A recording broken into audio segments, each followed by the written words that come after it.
ہاں، جو اپنی ذات کا قیدی نہیں ہوتا، جو لوگوں کا غلام نہیں ہوتا، جو صرف اللہ کا غلام ہوتا ہے، اسی سے یہ ممکن ہے کہ وہ کسی کو آزاد کر سکے۔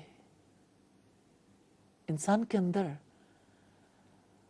اللہ کا رنگ کتنی بڑی تبدیلی لے کر آتا ہے، کتنے گہرے اثرات مرتب ہوتے ہیں اس تبدیلی کے۔ الحمدللہ ہم نے جو روایت دیکھی یہ فتح الباری کے والیوم 8 پیج 332 پر ہے۔ ایک یہودی لبید بن عاصم نے آپ پر جادو کر دیا۔ وہ آپ صلی اللہ علیہ وسلم کی خدمت میں پیش ہوا، آپ نے اس کو بھی معاف کر دیا اور اس سے مواخذہ نہ کیا، بلکہ آپ صلی اللہ علیہ وسلم کا اس کو ملامت کرنا یا اس پر عتاب کرنا بھی ثابت نہیں ہے۔ مواخذہ کرنا تو بہت ہی دور کی بات ہے۔ یہ مثال نبی صلی اللہ علیہ وسلم کے عفو کی بہترین مثال ہے۔ غزوہ تبوک سے آتے وقت مدینہ کے راستے پر منافقوں نے آپ کو قتل کرنے کا منصوبہ بنایا۔ آپ کو اس کا پتہ بھی چل گیا، آپ کو ان کے بارے میں مشورہ بھی دیا گیا، مگر آپ نے انہیں معاف کر دیا۔ آپ نے فرمایا لوگ یہ نہ کہیں کہ محمد اپنے ساتھیوں کو قتل کرتا ہے۔ یہ بخاری کی 4905 نمبر روایت ہے۔ تو آپ صلی اللہ علیہ وسلم کا جو طرز عمل تھا، صحابہ کرام نے آپ کی زندگی کو دیکھ کر وہ طرز عمل سیکھا۔ اس سلسلے میں ہماری بات چیت جاری رہے گی چھوٹی سی بریک کے بعد۔